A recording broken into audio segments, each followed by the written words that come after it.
might be my most prolific year at the LA Times in terms of everything that I wrote about, everything that I covered. I think we know why he's the awards, proclamation for Congress, I was kicking ass in 2024, and yet I find myself completely uncomfortable. As much as I resisted even just having my name out there first on anything, the reality is I kind of run out of places to hide. I keep next level. There is no next level for me. I've worked at basically every major newspaper, every major television station, and I've worked in all the major cities. The next level is just me.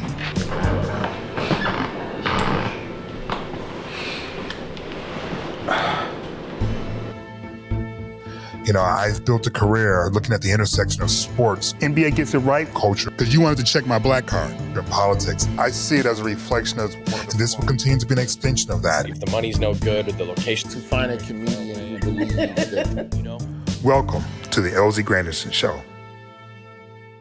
Welcome to the LZ Granderson Show. Today is Thursday, August 21st, and man, do we have an incredible guest today. Former Representative Adam Kinzinger was a member of the January 6th committee. And, we throw the word hero around a lot when we talk about people who have done brave things.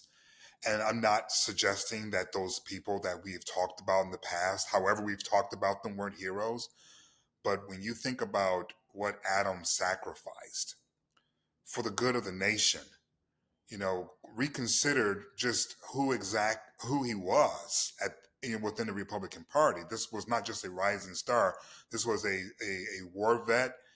This was someone who was in his early to mid 30s when he started serving. Someone who was seen as could rise up to the upper echelon of the party. And when President Trump was first elected, Adam went with his agenda 90% of the time. So it wasn't as if, former Representative Kinzinger was not necessarily following along with the larger MAGA/Republican script. But after January 6th, things changed. And that's when you began to see who he was at his center, at his core. And, I have never been more proud to know someone and to be able to not just write about what was happening through the prism of my journalism, but also kind of have a little bit closer sort of understanding of the emotional toll that being a Republican member of the January 6th committee was taking on Adam. We first met within the first couple of years of him being elected in Congress. And I was, at the time, I believe I was at CNN, and he was a representative out of Illinois when I was living in Chicago. So knowing all of my members of Congress out of the state was important to my work. So that's when we first met, and we've kept in touch over the years and bouncing back and forth ideas. He has been, quoted in pieces I've done over the years. And the thing that I've always admired about him was that he was always willing to have a thoughtful conversation. He was always willing to consider that his position may be wrong. And when the attack on the Capitol happened, and on the other side of it, he stood with Liz Cheney, I was not surprised because of the years that we've gone back and forth in terms of, just people, politics, and policy. You talk about those things enough over the years, you get a good sense of, a person's values. And so I wasn't shocked that he was a member of the committee. And so the conversation that we're having isn't necessarily about yesteryear, but about right now and tomorrow. It's about, what we're all witnessing, what we're experiencing. But it's also about trying to navigate these things while still holding on to some sense of humanity and some sense of normalcy. I think those things aren't necessarily, opposites. I think it is possible to be very, very in tune to the dangers to our democracy while still being able to enjoy the citizenship of being an American. And we sort of talk about, the balance of, fighting against, what we consider to be a threat right now to our democracy and our way of life that we've known it for centuries, and, not being so consumed with the doom and gloom that you aren't able to do things like watch your son grow up, or, in his case, root for the Bears, which I will just never understand.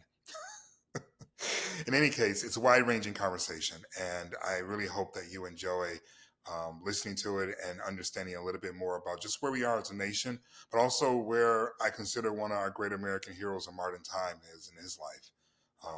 Post-January 6th, post-January 6th committee, and now living in Trump's America 2025. Adam, my friend, how are you? I'm good. I know that's open-ended question, but I mean, how are you? I say this like, I'm good. All the standard caveats apply, which is like, I'm a little worried about things, but I'm doing good. I'm surviving. What are you worried about? I don't know, the end of democracy as we know it, stuff like that. But no, I think it's just like the division in the country, I think, even more than anything, is like what worries me. It's just like the lack of humanity we see in each other sometimes. But, if history's any guide, we'll get it back. How do you wake up? Do you wake up immediately looking at the news, checking to see what's going on?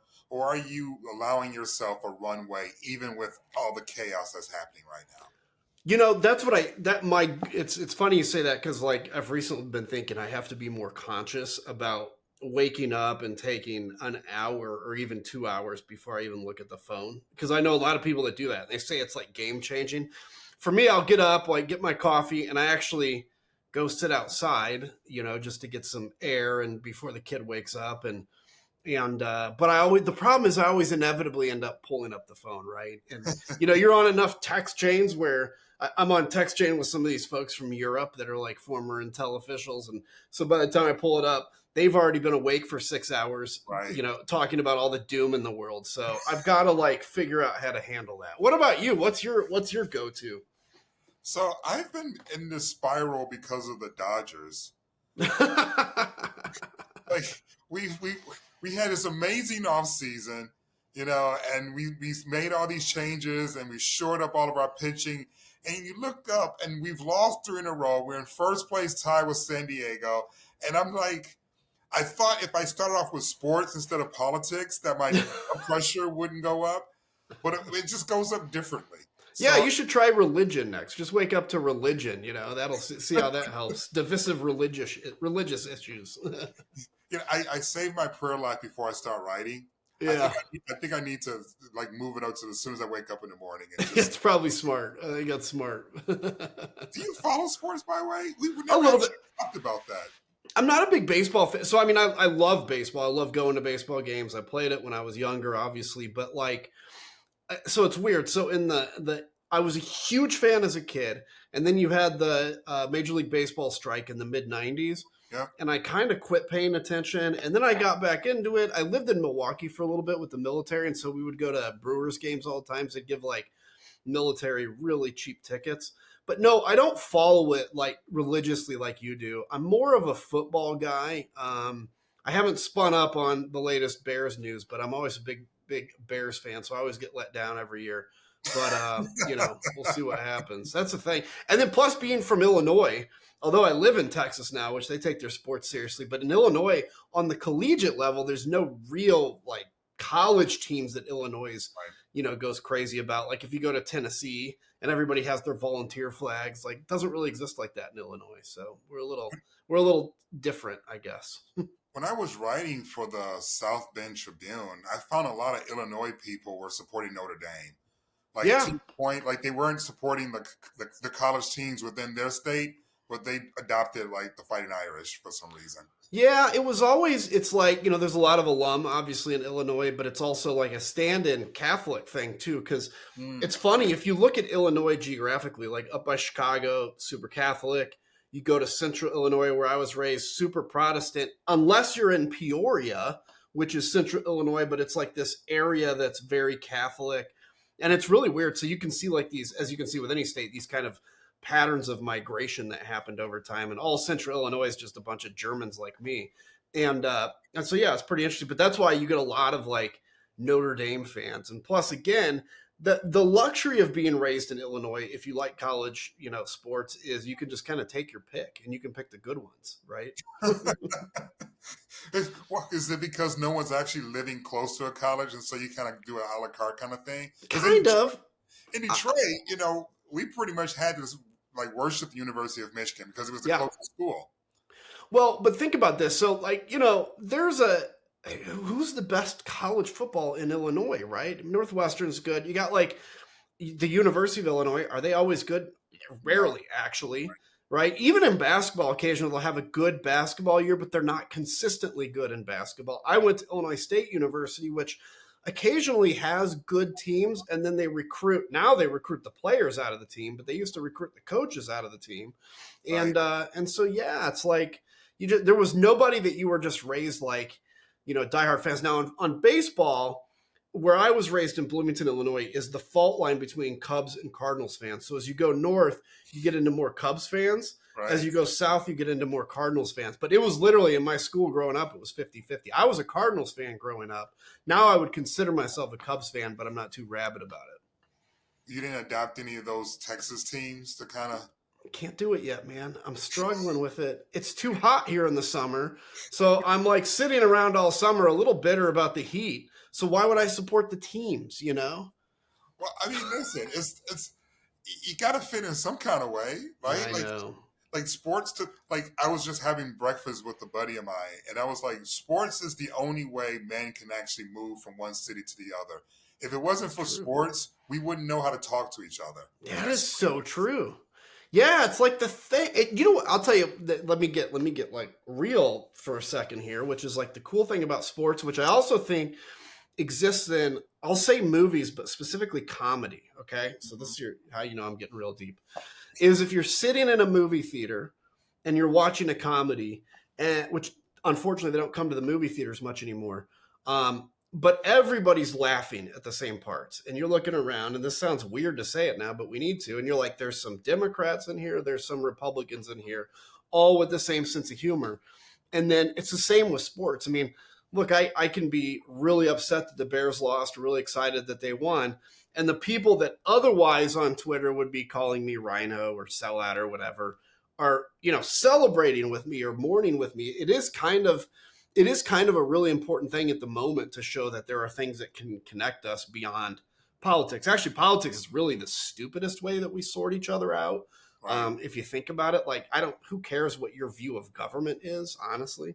But like, it just goes to show that there's common humanity there. So I think we desperately need that. I wrote a piece not too long ago, Adam, when I was talking about how the Stick to Sports group, that says that whenever something controversial is being discussed, like on ESPN or Fox or something like that, it's like, stick to sports. And it's like, I get that desire to want to block everything out and just hold on to something that brings you joy or hold on to something that holds us together. What I don't like what people say about that is that they use it as a way to shut people out or shut people up because they don't want to deal with anything that makes them uncomfortable ever. Yeah. So stick to sports is used every time because they don't want to deal with any of these issues ever.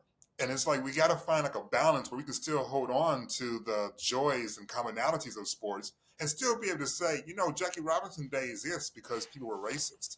Yeah. I mean, totally. And actually it's funny because a lot of the stick to sports people will be because they don't like a specific opinion. If there was an opinion that actually comported with what they believe, they would probably be a little less interested in yelling stick to sports, although there'd be some.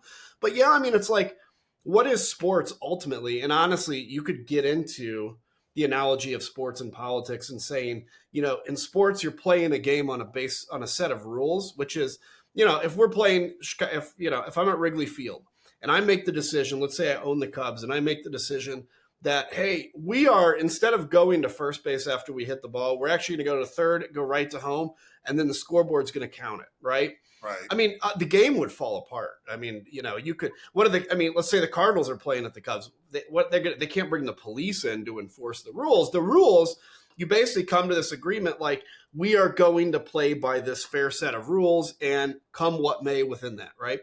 Right. Politics and democracy, honestly, is the same thing, which is the only reason democracy works is because we've agreed on a set of rules, a set of things that will govern our interactions. Because all politics is what do they say? It's war by other means, but it's just our way to settle disagreements without violence. So we come up with this set of rules. Well, look, I mean, and it's competition. Actually, politics should be fun, to be honest with you. It used to be for me. And so, yeah, that's what's interesting is like sports shows kind of that human interaction. It covers all the history of the United States when you talk about segregation, Jackie Robinson. And I think it's something that we should be seeing not as like a divisive thing, but that brings us together and kind of help us can understand our history that way. But again, we've kind of not, when I say we generically, because it's not most Americans, but kind of the loudest Americans on politics has been kind of poisoned to believe that, anybody that thinks differently than you just doesn't belong in the field at all. You talked about the Bears being like your team growing up and, always being disappointed. You did win a Super Bowl and you did show up to another Super Bowl and you just took away one of the best offensive minds, in the sport away from my Detroit Lions. Mm-hmm. So I don't really want to hear you bitching about sadness with the Bears when you're not actually in a bad place right now. Dude, we say this every year, though. Every year we say, we did it this year. We got the one pick. We did the one thing. We're going to be great this year. And it all falls apart. So look, your lips to God's ears, right? This could be the year. But for my entire life, I've said that. I want you guys to suck. I'm from Detroit. I know you do. I don't want you to be good. I hate to see you so sad before the season started. I know. But listen, man, I'm 47. I was 7 years old when the Bears were at the Super Bowl. Yeah, 7 years old. It's been 40 years since we've won one, right? We've been there. I get it. We've had our hopes dashed, but come on, man. This is... Well, again, I'm from Detroit. We've never been there. Yeah, true. We've hosted the party. We've hosted a Super Bowl. We've treated the guests well, but we couldn't actually party ourselves. So you're basically telling me I'm like a guy, this is the equivalent of making $100,000 a year and telling somebody that makes $10,000 a year how poor I am, right? That's what you're kind of saying. I'm more like 5,000. But I love your analogy about how it takes a certain amount of agreement in order to make sports work and in order to make democracy work. Where do you think our agreement in democracy has splintered today? You're a lifelong Republican. People think I'm a liberal. I'm a progressive. I wouldn't call myself a crazy liberal. But, we've had our disagreements, but we've managed to still be friends. Where do you think we're losing that in society? Look, I think there's a profit motive among certain media, and people can fill in the blank, but there's a profit motive to anger people because... I mean, as you know, you could have the best podcast in the world if you just decided you wanted to be outrageous and divisive, right? And so for 30 years, 40 years, we've had kind of after the deregulation of news a little bit, this kind of stew of hate and anger, and we've convinced each other that the other side is not just a competitor on the field of on the play field of politics, let's back and forth between what should the top tax rate be. I mean, honestly, who cares, right? But like and we're convinced that the other side is actually evil and is actually intending to destroy your family. So now let's go down Maslow's hierarchy of needs, right? Right. What's the most base instinct is food and shelter. If you believe that somebody is threatening your food and shelter, I mean, you basically become an animal in defending that. The goal in democracy is to get to self-actualization where we can actually sit here and debate the nuances of a 36% or a 39% tax rate. But we're not there. And I think what part of the reason I was so passionate about, frankly, January 6th and the things leading up to that, when Donald Trump said the election is being stolen, is the only thing we need to basically be able to operate on the field of politics and self-governance, which self-governance, by the way, I've learned is actually the hardest form of government. It's the most difficult. It's easy to have a dictator. But the only thing we need to agree on is you can go and vote. Your vote counts if you're eligible to vote. And the person with the most vote gets to occupy this seat of power with limited power for X amount of time. That's it. That's literally all we have to agree on. I mean, and if we agree that we go and vote, the winner wins, the winner exercises power, we vote again 2 years later, democracy will survive. But when you convince half of the country or a third of the country that an election has been stolen, right, or the system doesn't work, you now drop down on Maslow's hierarchy to believe they're literally coming after you. And look, LZ, if I believed truly that the election, for instance, in 2020 had actually been stolen, I would have been, I mean, I was at the Capitol. I would have been on the other side of the Capitol because you can't steal an election. And that's the danger in it. So that's where I think the breakdown in our kind of agreed rules has started for decades, but I think it really accelerated 5 or 6 years ago. And that's what worries me. Because again, once you have one team that says, look, if you're playing at our field, you go to third and home and we're going to count it as a run. And then other teams start doing that. The game of baseball can never be restored again unless there's an agreement that we're just going to go back to playing by those rules. What do we mess up as an industry? Journalists like me, because part of the reason why President Trump was able to ascend not once, not twice, but thrice, is based on his narrative that the news media couldn't be trustworthy, couldn't be trusted. Where do we screw up in your estimation? Look, I'm not saying this because I'm on your show. I exempt you from this because one of the things I always respected about you was you and I would have respectful conversations, right? And by the way, I haven't voted Republican in 4 years. I'm kind of a de facto Democrat now anyway. But you and I would have disagreements and respect it. And you were always conscious about understanding that there's a different kind of group of Americans that you may not fully understand, right? That feel lost. And I think this is where the news media got it wrong. And again, I also don't fully blame them because I also think that is just, and you look at this in dictatorships in the past where they blame the media takes the blame because it's always it's the faceless institution that you can blame. If you get bad news, you can blame the media instead of the actual news, right? And so, but I do think there was an arrogance that ascended in kind of the coastal media, which basically would call places like I grew up, Illinois, flyover country, right? That, would say things like, Barack Obama kind of inadvertently saying it, and he didn't mean it this way, but it became a meme, which is like, they're clinging on to their guns and their religion, right? And what did that make people that were spiritual or people that believed in gun ownership? They felt like it was a very condescending thing. And then Hollywood comes along and basically creates these different genres that basically make conservatives look stupid. And I think over time, people felt like these institutions with power didn't understand them. And again, the problem then is somebody comes along. What leaders should do is come along and recognize people's fears, play with that fear a little bit, but then try to kind of keep the fire contained and use it to go to a leadership direction they want to go to. But if you get somebody that comes along and is like, let's just stoke that fire and let it burn out of control. And I think that's what's happened. And unfortunately, I think the media is kind of overcorrecting now where they're becoming afraid to talk about certain stories.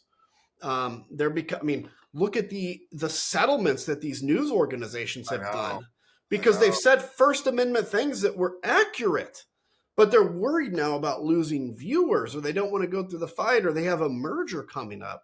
So I think the media, frankly, has overcorrected. But if I had to go back in time and kind of sit down generically with the media and say, here's what the future is going to look like, how do we prevent getting there? It's, okay, recognize that, half the country doesn't think like you guys, right? And they have every right to think how they think. They may be pro-life, right? They may be more pro-gun than you. They may want smaller government, although I would argue that Republicans are actually big government now. That happened very quickly. But yeah, that's what I would say. And again, not to blow sunshine, but that is one thing I've always respected about you is you've never been condescending. You've always understood that people have a right to their viewpoint, and you want to learn from that. And I think you've actually taken some lessons you've learned and internalized them. I don't. I appreciate the kind words. I should definitely send them to my old college roommate. We're in a huge full on blowout fight right now, and to let you know what kind of person I am. This is my roommate that I met my freshman year, first day, and that was 30 some years ago. So I'm a pretty loyal person. But he's conservative. He's from a small town in upstate Michigan. And he accused me of being like this really crazy sort of liberal who always quotes The View or something like that. And I just kind of went off on him. You should have. And just said, F you and stop texting me and blah, blah, blah. So I'm still struggling. So I appreciate your kind words, but I have compassion for people who see the world differently. But I'm running out of compassion for people who are seeing the world purposely through a prism that makes them comfortable but isn't truthful.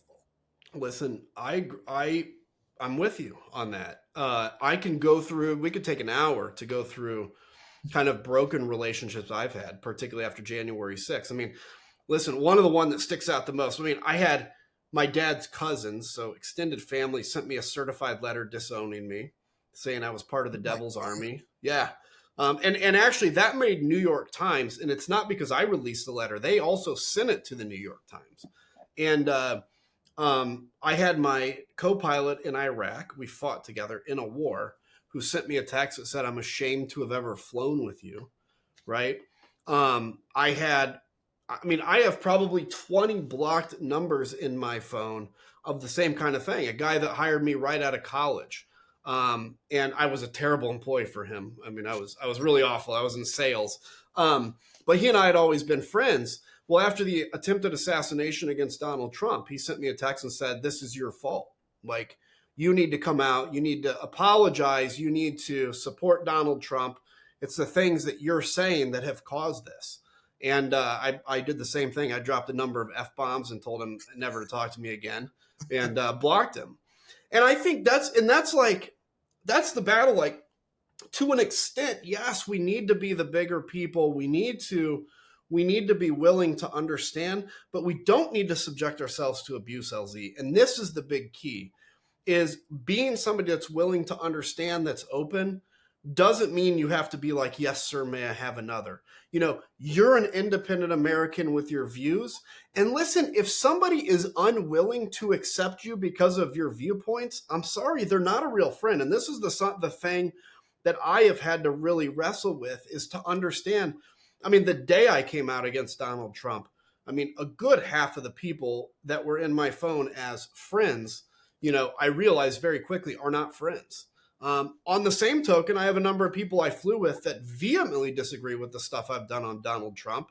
And we've had our blowouts and whatever, but we're still great friends. And because I've said to them, like, look, if you respect me, you're going to respect that I'm not doing this because I'm making money or I'm becoming famous or whatever. Like, I really believe it. And they're like, yeah, I get it. Okay. So there's a few people that get through, but do not, and to everybody out there, you do not need to subject yourself to like abuse from somebody simply because, you want to be a bigger person, I think. Where I'm curious, where was the splintering? Where were you guys in sync, and then something you said or did caused them to, change their mind about their worldview about you? It's interesting. So, I was always from basically Trump's entire first term. Like, I didn't vote for him in 2016, and I was in Congress, so I took some heat for that, obviously. So from 2016 to 2020, I was probably the most outspoken, and you and I were friends during this, I was the most outspoken during Donald Trump, but I also tried to like get along with him and tried to like work with him. You voted with his agenda 90% of the time. Yeah. And mainly because his agenda was just kind of generic Republican stuff. But yeah, true. So and so I could sense during that time that there was like some stress between me and some of these people. Like but in that whole first term, Donald Trump, and let's just speak frankly, he was not like a messiah figure yet to most people. Right. Something happened when he lost, and he lost. And then he convinced people that that was stolen. Okay, so now you have a significant number of people that believe it was stolen. That he became kind of a godlike figure after that moment, particularly after Kevin McCarthy went and met with him again. I blame Kevin McCarthy for Donald Trump's re-rise, but and then he gets he should have been indicted by DOJ far before the January 6th committee did our hearings, but DOJ waited to investigate until we did our first hearing, and then they're like, oh crap. But then he successfully convinces people he's being persecuted. There are many on the right that kind of see this in a religious sense. So they believe the deep state is really this one world government, evil, whatever. And so they believe that, Satan himself was prosecuting Donald Trump. And then at some point in that, he transitioned from a guy people really liked to a Messiah figure. And I think when I turned against him at the end of 2020, that began the real break where people now see him as this persecuted by the devil guy, and I'm now on the side of the devil. So I can't give you a definitive moment. I would say the break certainly began, his whole first term, but was very exacerbated when he, the January 6th stuff, and then that crack just sprang wide open as people saw him as this like persecuted guy who was denied his rightful second term. I agree with you 100%. And I don't see us as a nation getting out of this through the political system or through the political process. I don't think this is something that we're going to vote ourselves out of. That's not to say that I don't want people to vote, or I don't think voting is important. I absolutely do believe those things. But it feels like if we're going to get ourselves out of this malaise, or this off the slippery slope that we're on, it's going to take a movement. Yeah. And I used to think that it was a movement that was going to be driven by men. But listening to you now, it sounds as if there's a possibility that this movement might be actually be driven by Christians, by a religious movement, where people reclaim what the faith actually is and start to reject what they've made it become in order to accommodate a Trump presidency. Listen, man, I'm glad you brought this up. So one of the things I've had to do, so I went through a really dark time through the January 6th stuff. And I describe it as, I'm in the middle of the hearings. It's like being in the middle of combat. You're just acting. Nobody has post-traumatic stress during combat. That's why it's called post-traumatic stress, because all you're doing is, you're operating almost in this survival mode. So for me, it was, sure, I got another death threat today. Sure, I have a security detail. I've got to go to this hearing. I've got to say this. I've got to research, right? And then my time in Congress was over, and it's like the guns fall silent, and then you're left with the weight of this. And so in that process, I got very disillusioned with the church, and I'm a Christian. I got very disillusioned with the church, and I honestly, I still am, and I think that's a good thing to an extent. But it forced me to deconstruct my faith. And I hate that term because it's overused, but it accurately describes what I had to do, which is like, okay, I'm a Christian. I believe in Jesus Christ. What does Jesus Christ really believe? And I had to come to grips with the fact that honestly, I don't think he cares what the top tax rate is, right? I don't think he cares about, the nuances of the crap we debate every day. There are some things you can argue he does. Like I think he does care about life. I think he cares about probably gun violence is a bit, and the poor and the immigrant, right? And I had to sit here and really look and go, my God, like the things that I've always been a moderate Republican, but it's like the things that my party is advocating, and to some extent me in the past, is totally not in accordance with the red letters of Jesus, right? I mean, he was very clear, like, render unto Caesar what's Caesar's, but like, I'm not here to overthrow Rome. I'm here to save souls. And like, the church in the United States generically is like here to overthrow Rome now. And they've totally, and that's what Jesus railed against. So the whole point is there is probably 85% of so-called evangelical Christians probably are still Donald Trump fans. But I think there is a growing number of people that are proverbially violently reacting against that. Friends like Russell Moore, like David French, Steve Besner was my pastor here. He since moved up to Dallas. But people that recognize that Jesus isn't a Republican, right? He's probably not even a Democrat. He cares about the things he cares about. He's not even an American, right? And yeah, and so it's like, so that's a long answer to say. I think one of two things is going to happen. It will be a movement within Christianity that has to take this mantle back. By the way, the rest of the world, the church of the rest of the world, thinks that the church in America is bat crap crazy, and I agree with them. So it's not like Christianity worldwide. Or the other thing is, I think that there is this deep desire in the country for somebody to come heal it. Just like in 2016, we didn't see Donald Trump's rise, but we can look back and say, yeah, there was a movement that was building for that. Right. I think the same is true now, but the right person has to come along and I think kind of ride that wave. I think leadership really matters in this country. People follow the tone of the president, and it's not going to be, I'm sorry, it's not going to be somebody that is, let's say, a liberal Democrat that is now pretending to be a moderate, or a moderate who pretends to be liberal. People want authenticity, and they can see through it. What are you telling your son? You mentioned, the struggles you have with your faith and with the church, especially post January 6th. Assuming you're raising your son to also be a Christian, what are you telling him? Because you look around, the examples of what it means to be a person of faith, they aren't great right now. Yeah, I mean, and that's, thankfully he's almost 4, so he's not really where we can have the deep philosophical things yet. But I'm assuming, let me think through this and say, let's say he is 12 and he's at this moment of reconciling it. It's, look, it's deep, but the reality is Jesus was pretty clear that man does not represent him. Right? Man is flawed. Even faithful man is flawed. I mean, I don't think there's a Christian alive that can claim to be perfect at any given day. Christians themselves, and Buddhists and Muslims and Jews, everybody, atheists, we all fight in our heart this battle between light and darkness every day. And some days the darkness wins, right? For the light to win is very difficult, honestly. That's why when Donald Trump or somebody, any leader, stands in front of you and whispers the dark parts of your heart to you, it gives you permission to put the moral impetus onto them and let the darkness overtake you.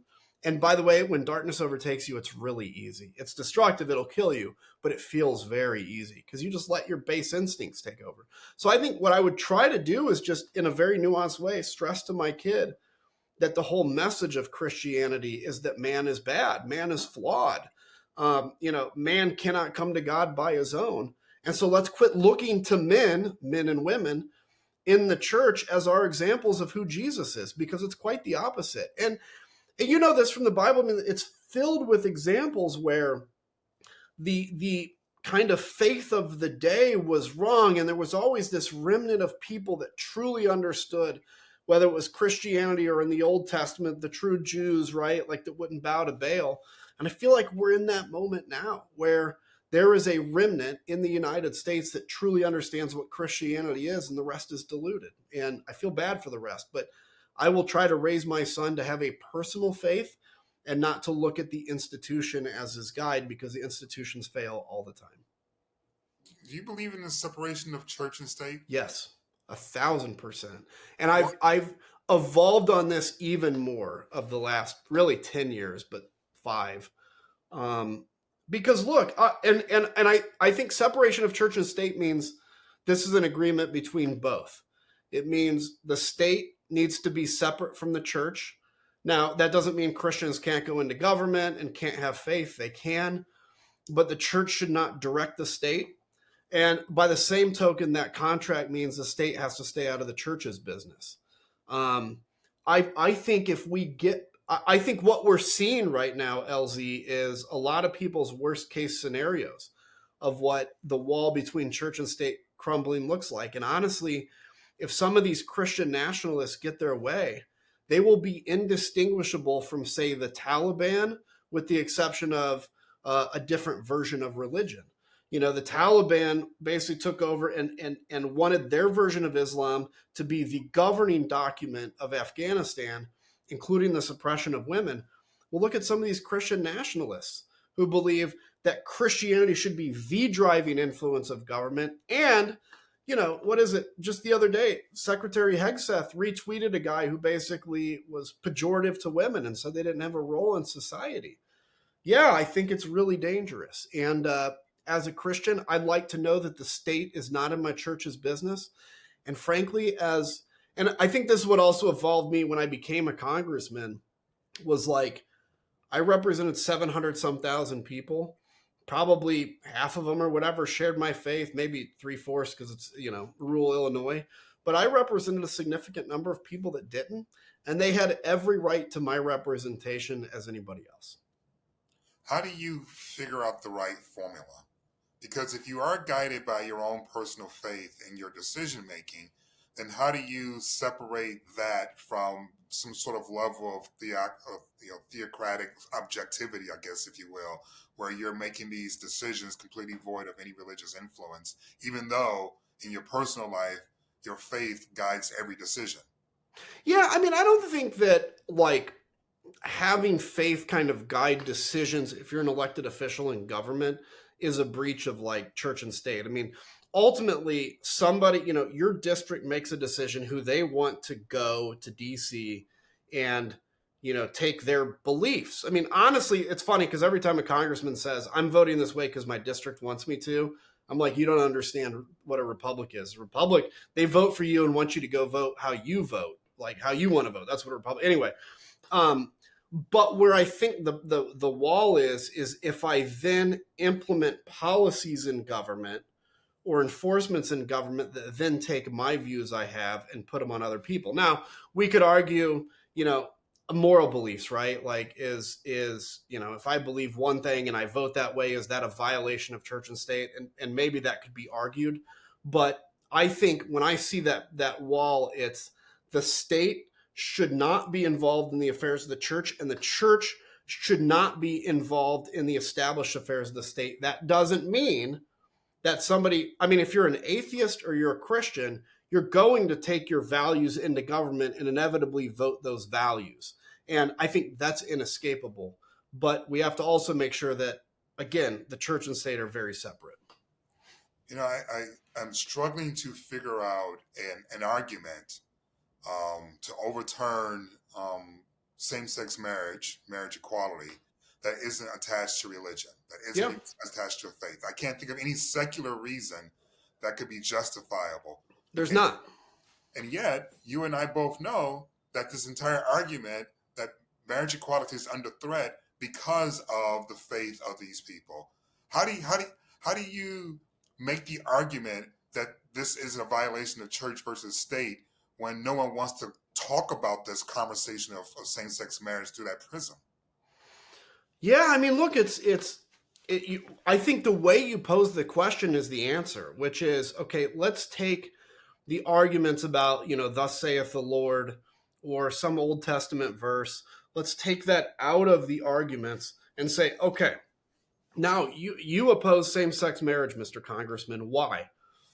But you can't use the fact that because thus saith the Lord. So if I let's say I go in and I truly believe that, I'll just use it, that gun violence is counter to God's will for people. And I vote that way because I passionately believe that it's counter. I think that's less of a violation of church and state than if I go in and I say, well, hey, the Bible says X, Y, and Z, therefore the answer is we need to do this. It's one thing because we can't change the moral center that drives us, and we shouldn't really want to.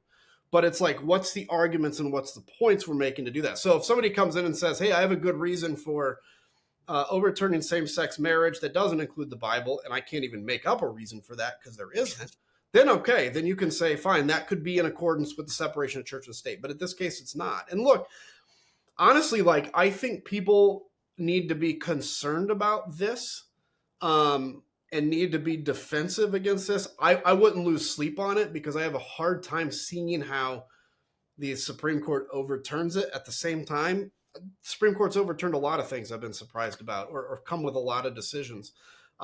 And I think actually same-sex marriage is exactly the best example of the separation of church and state, because it's like the government has it's basically in essence in a tax union recognizing a male and a female couple, a male and a male couple, and a female couple.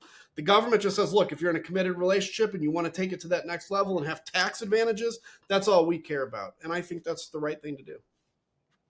Well, we'll see. I mean, it seems like he being President Trump, is trying to do anything to get us to stop talking about the Epstein Files. Totally. Totally. Was that a conversation while you were in Congress at all amongst your Republican colleagues about the Epstein case, the Epstein Files, any of that? Or is this something that's been a recent conversation from your perspective? So among my colleagues, no. Among the fanatical right, yes. Now, here's how this whole thing started. And this is where people like me can bring some benefit to the Democrats in these arguments, because I've been watching this since 2019, right? A lot of Democrats were frankly surprised by the intensity of this Epstein stuff when it popped a few months ago. Not me. So in 2019, if you look back to like Pizzagate, right? That whole thing was about, children in the basement of a pizza gallery. If you look at QAnon, actually, if you go even further back in Russia, the best way you discredit your opponent is you call them a pedophile. So it's interesting that it's the same playbook out of Russia. But in 2019, there started to be this like internet rumor was accelerated with QAnon. And with Epstein, it was funny because it's not funny, but like it started out as a joke. So people would say Epstein didn't kill himself. And they did it as a way to kind of go at Hillary Clinton, because there was always these rumors that Hillary Clinton always killed her enemies and covered up a suicide. And so the original joke was like, oh, he was killed by Hillary Clinton. And it wasn't actually very serious. It was just meant to be funny. And then some guy went on Fox News, was given an interview, and at the end of that actually jokingly said, Epstein didn't kill himself. Well, then it grew, and then it became this internet thing. And then it became Epstein really didn't kill himself. And then it became there is a list, and the list is all Democrats. All the Democrats are on it. Bill Clinton's on it. Everybody. I'm on it now because I'm against Trump, so I must be on the Epstein list. And that's what it became. It became this cult-like religion. And so Donald Trump was this messiah that was going to come. Some of you have heard of the storm with QAnon. This is all tied up in this, when there was going to be this kind of messianic response. All the bad guys were going to be thrown in Gitmo or executed. And then the Epstein list was going to reveal these child sex trafficking rings were going to be exposed. This all sounds crazy, but a significant amount of Americans believe this. And so then Trump came along with the promise of, we're going to release the Epstein files. He gets in, and then we all know what happens because we've been paying attention since then. And this is a problem for him in that it's kind of a fracture in his base. I really do were we talking about it? Yes, but none of us really bought into the conspiracy of it. My assumption was Epstein killed himself, and then DOJ was, pursuing this as far as they logically could. And then now the fact that Donald Trump has been so protective of this and so eager to change the subject, I think people are starting to wonder. And the fact that there are 4 missing minutes from the jailhouse tape. So anyway, yeah, people were talking about it kind of jokingly back then, but it over the last 5 years really has grown into this religion. That is why honestly, I would not be surprised if Donald Trump, I think he always intended to put the DC Guard in DC and do this federal takeover as a power grab. But I wouldn't be surprised if he decided to do it now as a way to distract, and because he's very good at that. And by the way, in the military, we have something called an OODA loop, which is like you have to get inside your enemy's OODA loop, which is like as they're making decisions, you have to kind of keep getting in front of them to change their decision making. That's how you keep them on the defensive. He is so inside of our OODA loop and the Democrats' OODA loop that you react to one thing and then there's a new thing on the news, and we never know how to react. He is really good at the distractions and really good at staying on a distracting sort of message, if you will. Yeah. The thing that I'm having a hard time processing, and I've never been a straight man, so I don't know what you guys are up to, but it just seems to me that if you find yourself trying to rationalize why someone connected to a pedophile is okay, that perhaps maybe you need to reassess everything. Because Correct. I don't understand why there are so many presumably heterosexual men working so hard to give this operation cover, given the crimes that are attached to it Yeah. against young girls, against women who are like, like I just don't understand how you, as a heterosexual man, just kind of, I guess, resist the instinct, the natural instinct to protect and provide, and just kind of give cover to something that's quite horrific. Can I give you an answer to that? It's this. Because there's this movement of, quote, alpha male, right? Everybody wants to be an alpha male. Everybody's an alpha male. They're actually super not alphas. They're betas. Okay. Let's think about this. Every one of these, like, kind of mid 50s, flat build cap, take a selfie in the car with sunglasses on, put the Trump fight picture as your thing on X. They're all the same. It's a generic cookie cutter. They're all alpha males, but they all look at each other and do exactly what that person wants them to do. So they all have that same picture, right? They all go to the same, whatever, alpha male camps, and they all, well, and they all look to Donald Trump as their leader. Donald Trump, the biggest whiner, the biggest victim. I mean, this guy he's been president of the United States twice now, and he's still a victim to everything. I mean, he's the most powerful man in the world. How the most powerful man in the world can be a victim, I don't know. And so, what is a real alpha male in my mind? And this is a problem that men have had, which we have failed to actually define masculinity for this generation of young men. And we've allowed the left and the right to do it. The left has said everything masculine is toxic, which is bad. The right has said actual toxic masculinity is masculinity. I think a real alpha male is somebody that defends the defenseless, right? That provides for their family, that punches up, not punches down, or even punches across. Well, so all of a sudden you see the vulnerable that Donald Trump is, or Epstein, let's say. Epstein is exploiting. Donald Trump seems to be not eager to get to the bottom of. And any alpha male out there would be like, we have to defend these children. Right. This is like what men are called to do, but they're betas looking at their leader, Donald Trump, who himself is a beta, and going, well, what do we do? Well, I don't know. We have to protect him. We have to protect this guy, the most powerful man in the world. We have to swim around him and protect him. And this, I got to tell you, that's another hour-long conversation. But the perversion of masculinity is why the next generation really needs better leaders, because I fear for them. There's so much cosplay, and I personally, when I think about like the last century, right, in terms of what it means to be a man in this country, I go to two things. I go to one, the impact of institutionalized racism and how that screwed up a natural order of masculinity developing in this country. But also, two, the impact of losing so many men because of war, particularly World War II, when you had, quote unquote, the greatest generation, but you also had a lot of young men grow up without their fathers because they were lost, they were gone, and had to figure it out on their own. Sometimes it would be a father and an uncle.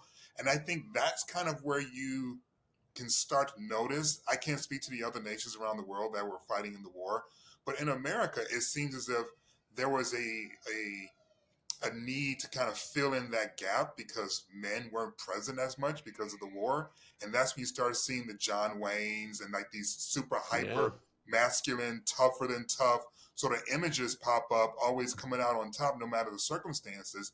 And we started to pretend to be like those people because we didn't have so many examples in our neighborhoods to look up to. That's kind of like my sort of like, crackpot sort of view of what began to happen to us, that we just literally lost examples and people started making shit up along the way, and we haven't been able to stop. Well, I agree. I think there's a lot of that. I would also add, and I haven't thought this through, so I may be wrong, but like, we are kind of a victim in this country of our own success, right? Humans love drama. We had the Soviet Union we were opposed to. The Soviet Union falls. Shortly after that, we had terrorism. And then terrorism kind of goes away as an issue. And now we need an enemy. So we've made enemies of ourselves. We've turned ourselves into the enemy because we always need an enemy. And it seems like men have, like, I don't know. I feel like, okay, so yes, they're missing that generation. The baby boom generation comes along, kind of we could argue you have the hippie times. They're the ones that are, angry about their social security now and everything else. And I feel like so you have these men that come along are attracted to people like John Wayne because they don't actually have to go out and do hard things. I mean, look, that's not a wide brush. There are men that have to do really hard things, but generally when you think about a man historically, you've got to go out, you have to hunt, you have to fish, you have to bring back food for your family. We don't have to do that now, so we have to find a reason to be relevant. So what's the reason to be relevant? Well, it doesn't feel relevant to say, well, my thing as a man is I'm going to go to work till 5 o'clock and come home and actually be a good dad to my son. No, you look at these examples you talked about and say, well, I have to be mean to women. I have to tweet in all caps. I have to tell my wife I don't care what her opinion is because I'm a man. And I think that's where it just kind of, it's like the rumble strips of the highway. Eventually, if you ignore the rumble strips, they do go away, right? But you're out in the ditch. But how did we get back? Is there a getting back? Because I don't believe we're going to get ourselves out of this MAGA Trumpism mentality as a nation without snatching men out of this malaise in terms of being confused about what it means to be masculine. Because if to me, the height of masculinity, you talked about providing and protecting. I think about accountability. Yeah, that's great. Yep. And I just see such a tremendous lack of accountability for things, starting from the White House out, that I don't know how you get back to being some sort of rational nation that we once was without first getting men to embrace the hard things that you're saying, like accountability. Listen, here's a couple of points. First of all, I don't have the answer, but I'll say I have read on some of the, left-wing commenters, because I think politics plays a role in this. There are a lot more people talking about masculinity now, which I think is really important and a really good thing. But I also see under that, although I would say generally most people on the left, when I talk about this, will be in agreement with what I'm saying. But there is a subsection of people that say, you know what, screw it, men have been X, Y, and Z. We don't owe them anything. I don't care what happens. Their time is over. I mean, I read these comments and I'm like, okay, you can believe that. But guess what? Men aren't going away. All right. You may want men to go away, but we're not. And guess what? We also have as much of a right to this country as you. So how about we figure out why there is a generation of men under the age of 25 that feel completely lost? Do you know what the biggest trait to determine whether or not you will take your own life is? It's not depression. It's not whether you served in the military. It's whether you're male or female. If you're male, you are 4 times more likely to take your life than if you're a female. So we look at that and we go, there's a problem here. Right? There's a problem that men under the age of 25 feel like they don't have a role in this world. Right. And so the question is, how do we bring it back? Well, first off, we need people to, instead of saying, I don't care about guys because screw them, because I could look at history and say where they were abusive, is to say like, no, we need to have compassion. The other thing is, I think leadership is so important in this. Like, we can look at the history of the United States and say the 1920s, for God's sakes, LZ, there were 1 million Ku Klux Klan members between Illinois and Indiana, okay? They were rehabbing a theater in my district, and I went there and they were showing some of the stuff they pulled out of the walls, and one was a ticket to a Ku Klux Klan rally in Princeton, Illinois.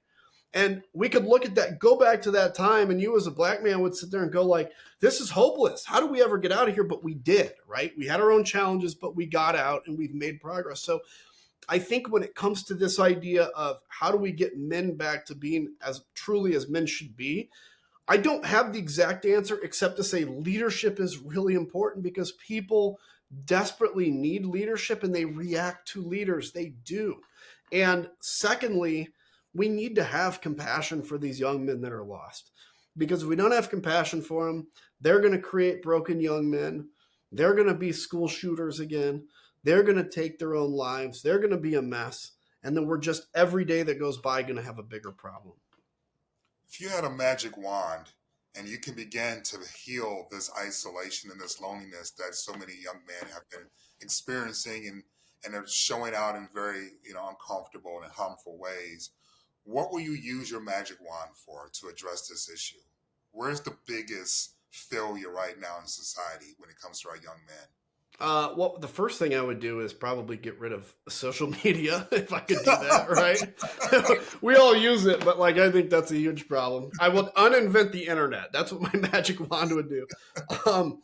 But I think, look, if I could, somehow it would be connecting people to community again, being able to go outside again.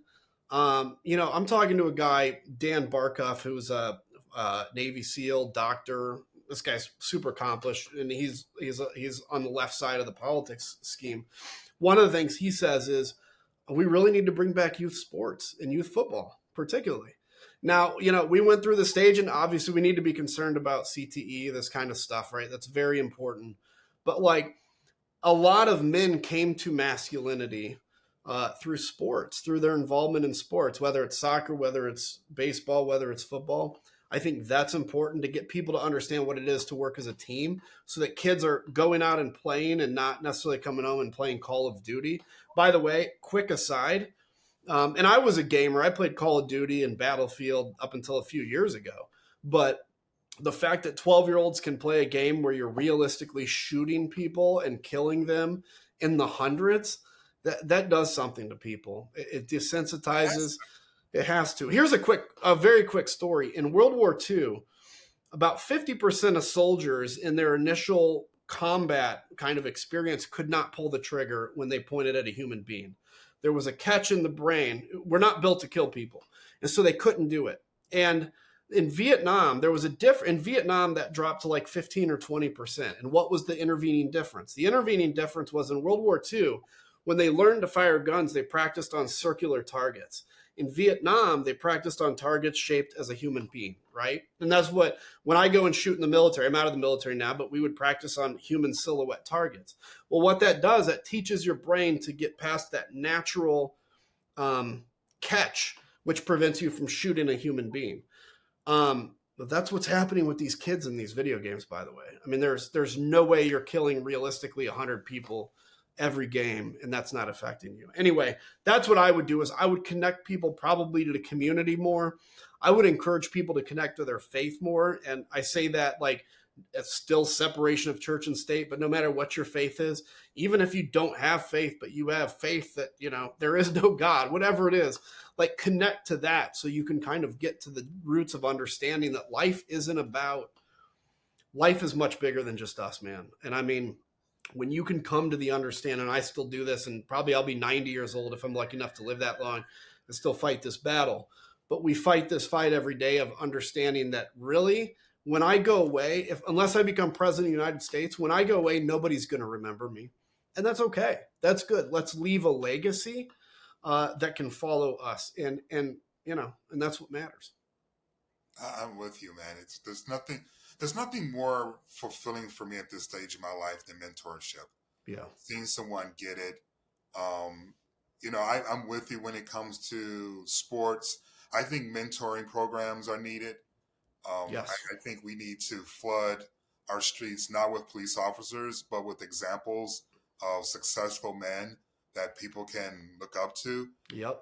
The lack of men in leadership positions in our schools, from elementary school through high school, not just principals, but teachers, I think are necessary.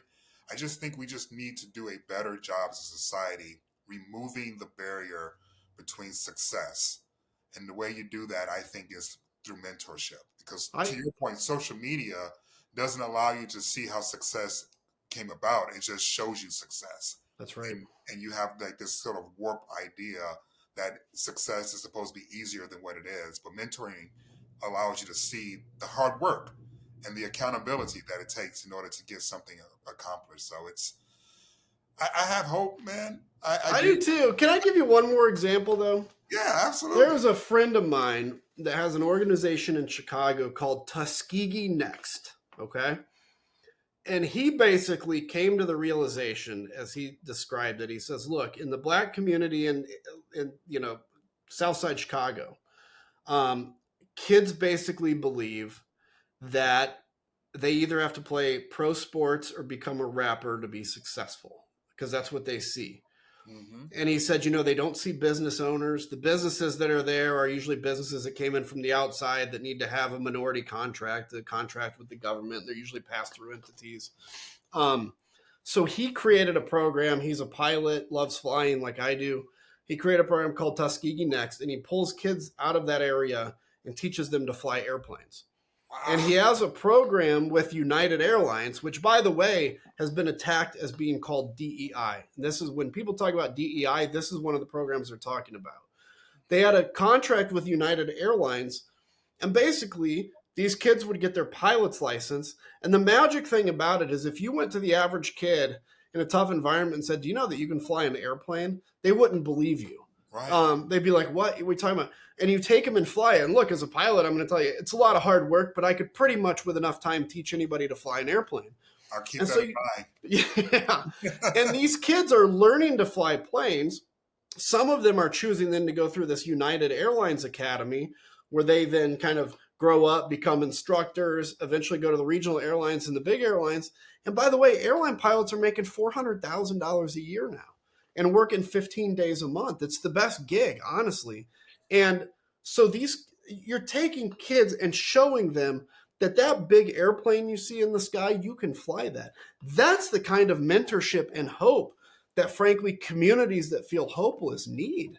Like, I'll take you in an airplane, and trust me, when I give you that yoke and you realize you can turn it, you can make it go up and down and faster and slower, and I say we can put you in that big plane, it just takes a while to kind of progress to that. And now all of a sudden you can make 400 grand. Like, you're rich, right? That's the kind of opportunities. And that, by the way, was pointed out specifically as a program by the Republicans as DEI. And that pisses me off.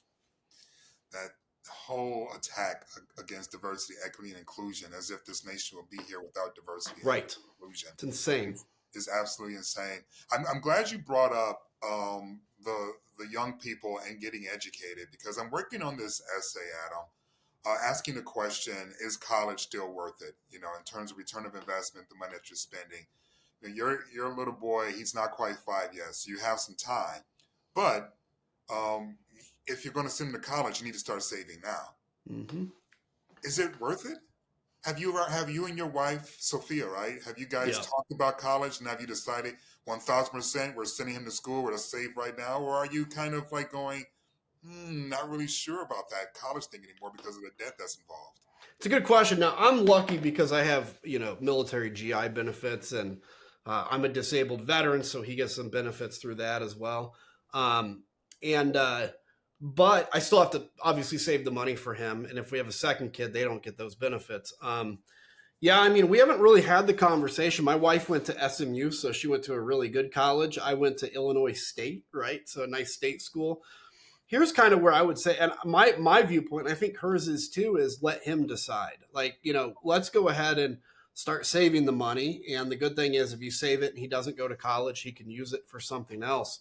But I don't see where I don't see the value, and maybe I'm biased just because I went to a state school. I don't see the value of the difference between a state school and an Ivy League college that costs 80 times as much, right? If your specific goal is to go work on Wall Street, or you want to work in a specific law firm, then you probably need to go to that elite college. But if you just want to go out and do whatever in the world, I think community college, I think a state 4-year university degree is plenty worth it. And honestly, I think the vast majority of people that get degrees don't even need them. So I guess my view on it is whatever he ends up deciding. And I absolutely am committed to refusing to influence him to go to a college if he's not ready to go, right? I think too many people do that. What's your thoughts? I'm curious your thoughts on it. I was going to say, I sent my son to school. He briefly floated the idea when he was a senior of taking like a gap year and exploring. And I was like, absolutely not. Black people do not take gap years. We can't afford to do that. You are going to college. I do not care. and it was kind of like, that's the end of that. Fast forward, he's graduated and, he's working. And, I do ask myself, am I getting the return of investment? And I said yes for one reason only. I sent him to one of those top tier schools, ridiculous price tag, but I didn't send him to get a college degree. My mentality was, I'm sending you to get access. That's true. Relationships. And so I told him, this is paying for you to open doors that I didn't know existed. This isn't paying for you to get a bachelor's degree. Because to Yeah. your point, you can get that anywhere. Yep. Yeah, and I mean, look, I'll say the reason I have, and I'm a little biased on this. The reason I have access I do is because I was in Congress, right? Like, had I not done that, it would probably be much harder for me to call somebody on Wall Street or to call lawyers, and but yeah, I think as a society, one of the things, like right when I had gotten elected, I represented a very manufacturing intense district that I was really focused on. Is Germany does this very well, where they say to a kid. Now the problem is they kind of make kids make a decision a little earlier than they should, but they either make a decision to go on to a trade school or they go to what's called gymnasium, which is like high school and then university track. But they end up coming out if they decide they want to be like a foreman at a manufacturing facility. We know Germany does manufacturing very well. They're on that track when they're young and they're very well. They even do that with pilots. In the United States, most pilots, you have to have a 4-year college degree. In Germany, you just have to have gone through basically the Lufthansa flight school after high school. And so there's something we can learn from that, I think. Absolutely. Last question for you. Are you at all, in the slightest, second guessing your decision to be part of the January 6th committee, to speak out against Donald Trump? And, yes, you were eventually gerrymandered out of your district, but you didn't have to go after the establishment. You could have found another footing within the MAGA movement. Do you regret the decisions that you've made? I'll be very honest. No. Cerebrally, academically, morally, historically, I've never second guessed it, and I would double down on it if I could. Emotionally, there's doubt every day, right? Because, what I struggle with is like sitting back and going, how am I the only one? Well, Liz Cheney and I, how are we the only ones that saw this? Did we miss something? Is there really something else here? Or if historically, January 6th is seen as Donald Trump wants it to be, which is some fake thing that never happened, which it did, obviously, will it have been worth the fight? And that's so on the emotional and personal side, that is a question that comes up every day. But I've never doubted it. And honestly, if you would have put a "it never happened" button in front of me and you would tie it to me and I could have it on me at all times, and at any time if I pushed the "it never happened" button, then it would have never happened. I could honestly say I never would have pushed it. There was no point in time I would have been tempted to push it or would have. Now, if you would have told me before I did it what the cost would have been, what the pressures would have been, what this was going to lead to, and that Donald Trump would get reelected, do I think I would do it again? Probably, but that would be a harder decision. So I guess the best thing is to say the emotional side of me, like that's where the battle is, because it's like, was it worth it, right? You ask yourself, was it worth it? As anybody that lost a friend in war will ask themselves, was it worth it? But the side of me that can think this logically through knows it absolutely was worth it. Because I really believe that in 10 years, just my opinion, nobody will ever admit to have supported Donald Trump. I believe history is going to record January 6th accurately because of the work of our committee, because the DOJ wasn't able to ever publish their work anyway. And most importantly, LZ, I'm trying not to get emotional in saying this, when I talk to my son about honor and about doing tough things and about telling the truth, like I'm not going to be a POS liar, right? Because Kinzinger's not a common last name, so he can Google it. And if I sit here and I'm talking to him about doing tough things and honor and standing alone, and then he Googles that I supported Donald Trump and this, garbage, he's going to look at me and think I'm a hypocrite, and I would be. And I know that I can look at myself in the mirror and I can tell him with a straight face, what that takes. So yeah.